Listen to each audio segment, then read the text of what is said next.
मनोज शर्मा के पास पैसे की कोई कमी नहीं है। कार्तिकेय शर्मा ने जो फार्म भरा है उसमें 300 कुछ करोड़ की आय दिखाई अपनी, दिखाई है कि नहीं दिखाई है? उसने भी पैसा दिया। जेजेपी वाले तेरे ख्याल में बिके नहीं होंगे? ये बिना पैसे वोट डाल के आए।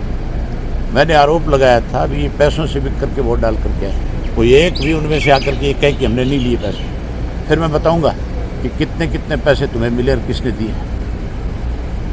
कोई एक आदमी बिका हो तो मैं कहूँ, यहाँ तो सारे बिके हुए माल है।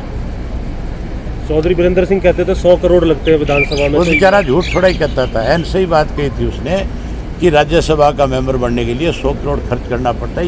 ये खेल हो नहीं रहा। किस तरह से लोग जो है, आज तुम लोग सारा दिन ये बात नहीं करते कि कौन कौन सा बिक गया, सारा दिन करते हो। अभी मुझे कल ही पत्रकार कह रहे थे कि कांग्रेस के 3 बिक गए और तीनों के नाम रिजल्ट आने दे।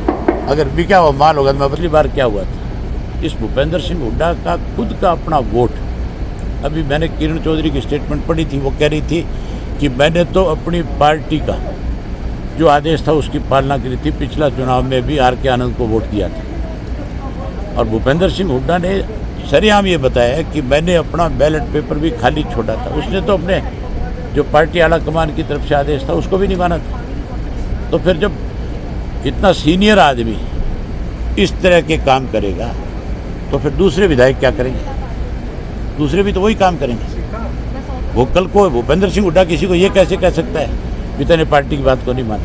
अगला सामने खड़ा होकर कहेगा तूने कौन सा पार्टी का आदेश की पालना करी थी? तैने भी तो पार्टी का उल्लंघन करने का काम किया था। तो ये कांग्रेस ही जो है, जो इनके बड़े लोग हैं, इनके ऊपर विश्वास और भरोसे वाली बात रही नहीं। लेकिन जो पिछला राज्यसभा का चुनाव था उसके बाद लोगों का एमएलए के ऊपर से विश्वास उठ गया।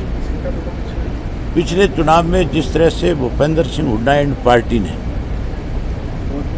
पेन बदल करके, शाही बदल करके जिस तरह से खेल किया, इस चुनाव में अब की बार उससे भी ज़्यादा अविश्वास पैदा हो गया। ये कमाल की बात नहीं है कि एमएलए को रिजॉर्ट में ले जाकर के बंद कर दिया जाता है। भेड़ बकरियां हैं। जिस पार्टी ने टिकट दिया, जिस पार्टी की वजह से जीत करके आया, अगर उसी पार्टी के नेताओं को अपने एमएलए पे भरोसा नहीं होगा तो फिर आम जनता का क्या होगा, जिसने उनको चुन करके भेजा, जिन्होंने उनके ऊपर विश्वास किया। बड़ी हैरानी की बात है, पहले रिजॉर्ट में ले जा करके बंद किया जाता है और अकेले विपक्ष के नहीं, कांग्रेस के नहीं, सत्ता पक्ष वाले भी सारे के सारे, सत्ता पक्ष के लोगों पे भी पार्टी को जो सत्ता में है उसको विश्वास नहीं है कि तुम्हारे एमएलए कोई खेल ना कर जाए, तुम्हारे एमएलए कल को कोई हॉर्स ट्रेडिंग में बिक ना जाए। मतलब हैरानी है, अगर एमएलए बिकेगा, एमएलए पैसे लेगा, तो फिर जिन्होंने एमएलए को बढ़ाया है वो लोग कहीं पे ये खड़े होकर के कैसे कहेंगे कि हमने इनको विधायक चुन करके भेजा था, ये हमारे भरोसे लायक लोग हैं। विपक्ष ने, सत्ता पक्ष ने, दोनों ने बाड़ेबंदी करी। लिखा जाता है अखबारों में बाड़ाबंदी कर रखी है। क्यों? भेड़ बकरी है जो बाड़ाबंदी है। फिर इनको कस्में खिलाई जाती है, लोटे में नमक डलवाया जाता है, किसी को अपने धर्म की कसम खिला करके लाया जाता है। धिक्कार है ऐसी मेंबरशिप पे, धिक्कार है ऐसे लोगों पे जो इस तरह से अपना ईमान बेचने का काम करते हैं। मैं ये समझता हूँ कि इस चुनाव के अंदर भी बहुत बड़ा पैसे का खेल हुआ है और इस चुनाव में भी बहुत से लोगों का जहाँ ईमान जिन्होंने बेचा है, बेचने वाले तो कोई 2, 4, 5 होंगे, शक के दायरे में सारे खड़े हो गए कि नहीं हो गए? 89 ऐसे हैं आज, स्वाय मेरे एक को छोड़कर, जिन पे प्रेस भी शक करती है कि नहीं करती है?